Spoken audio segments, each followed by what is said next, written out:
j'espère que vous allez tous très très bien. Je vous retrouve aujourd'hui pour un update lecture. Ça fait un moment que je dois vous le tourner. Sachant que je ne lis plus beaucoup.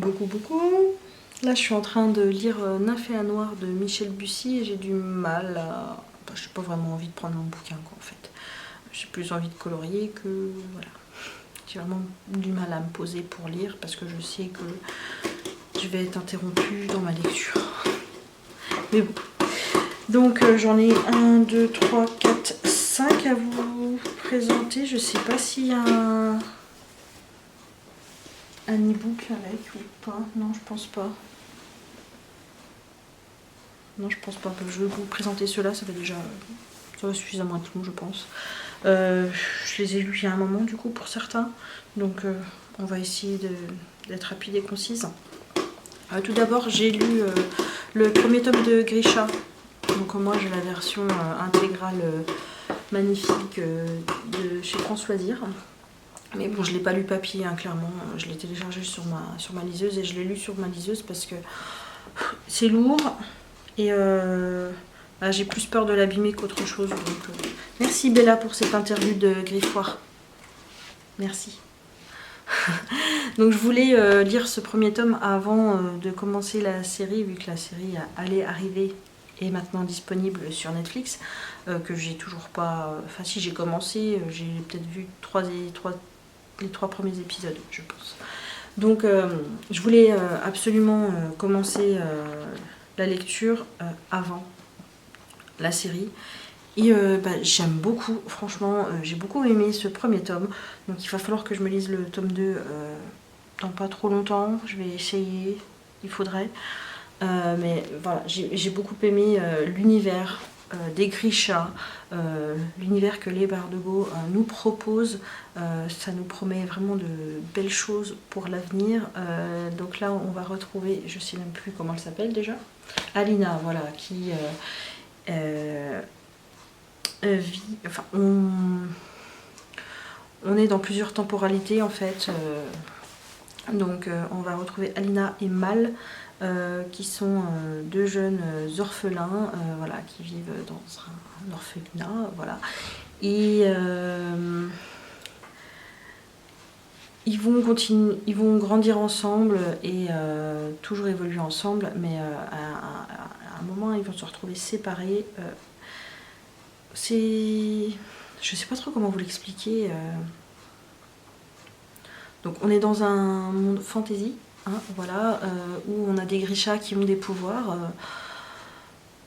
qui maîtrisent soit des éléments. Et Mal, lui, il est dans les forces armées. À la base, elle, Alina, est cartographe. Mais un jour, ils vont se retrouver dans une embarcation qui va devoir traverser le Fold. Et le Fold, c'est une grosse nappe brumeuse où on voit rien. Voilà. Les gens ont très peur de traverser cette nappe, car il y a des êtres un petit peu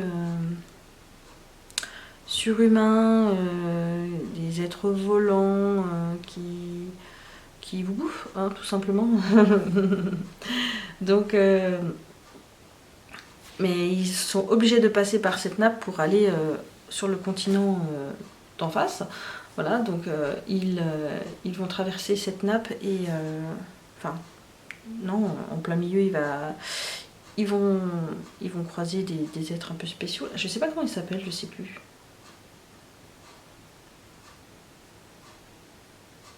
Je sais plus. Mais bon, un être ténébreux, voilà, va faire du mal à pas mal de personnes de l'équipage, jusqu'au moment où ils vont s'en prendre à mal. Et là, Alina va faire quelque chose, voilà, un petit peu surnaturel. Voilà, donc Alina n'est pas une simple jeune fille sans pouvoir. Alina est elle aussi une Grisha, et une Grisha de lumière, qui est très très recherchée. Et voilà, elle va être Elle va être sous l'emprise du Darkling, du coup, lui qui est le plus fort Grisha, mais il y a anguille sous roche, hein, forcément, sinon...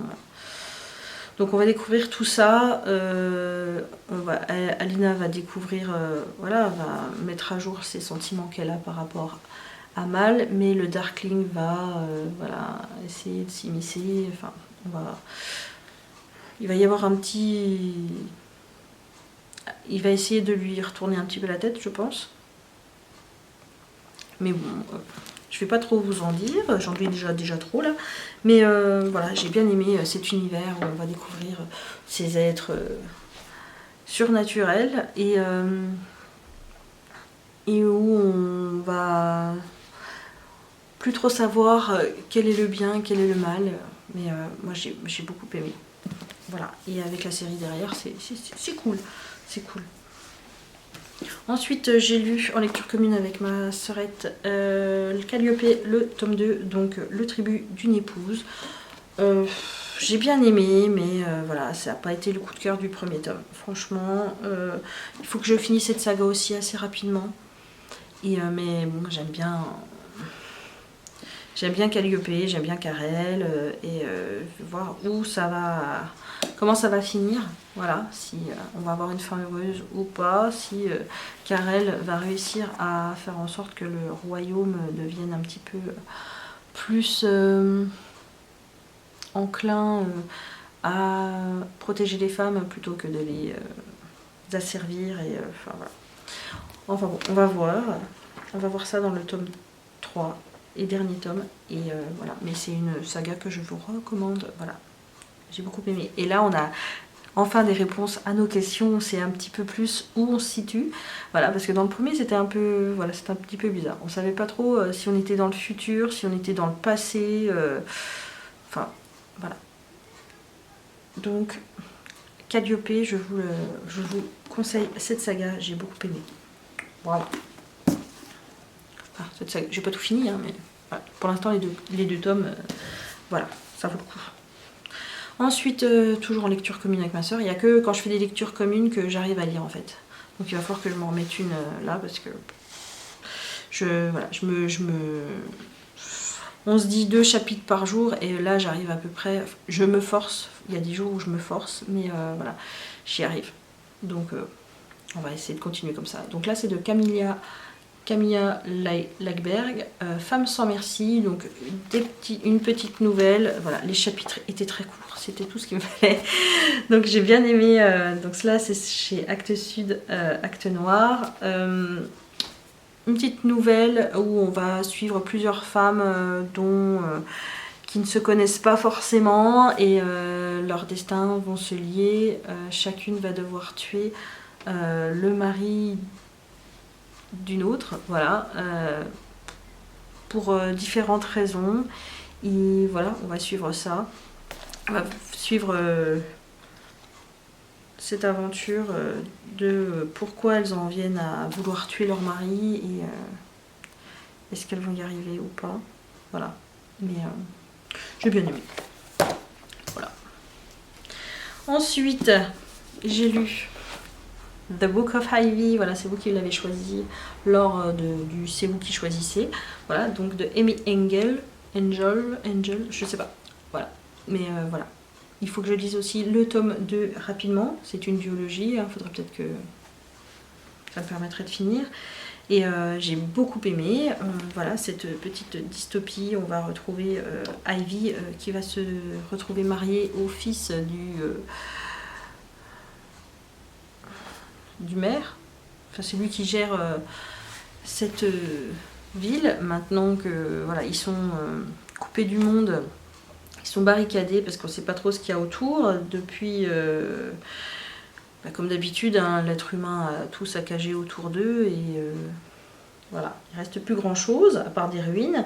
Donc voilà, eux ils sont cloîtrés dans une petite ville et personne n'en sort à part si vous avez fait une grosse bêtise, on vous met derrière les barrières et vous vous démerdez, voilà, vous mourrez de faim.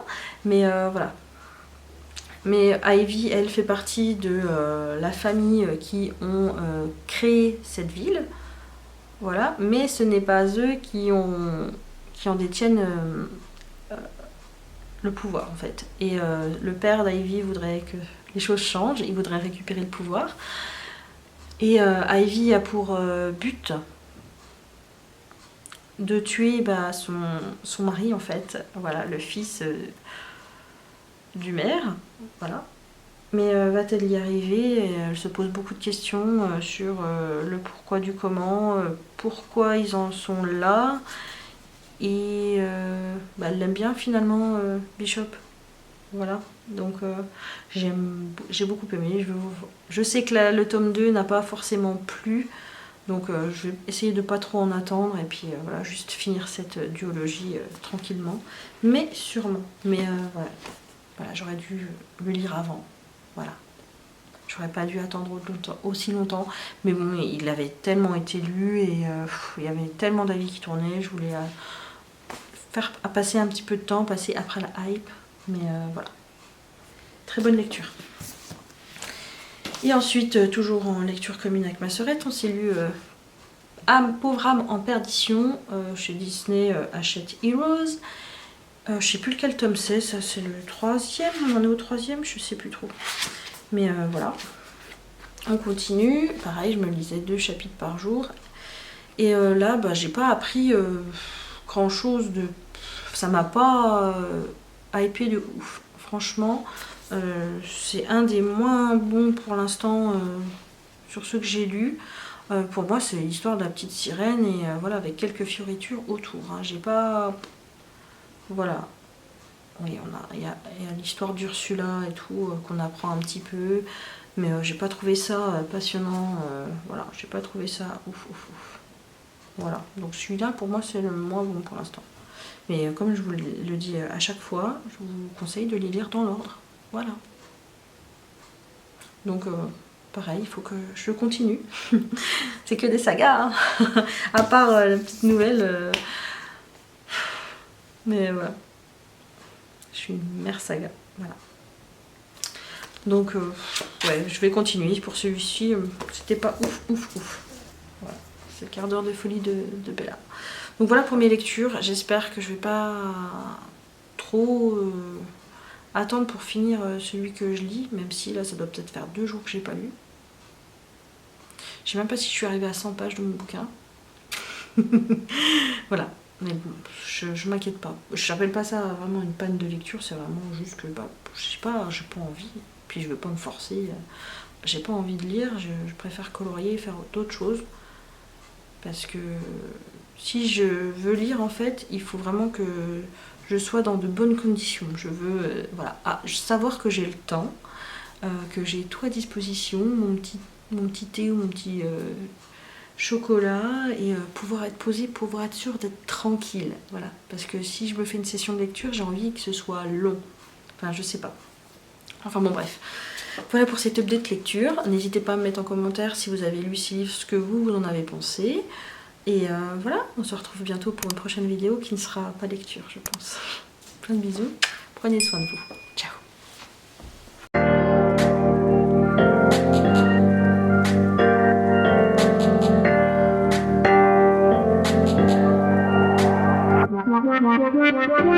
I made room for you in here, a place where you'd hide your tears.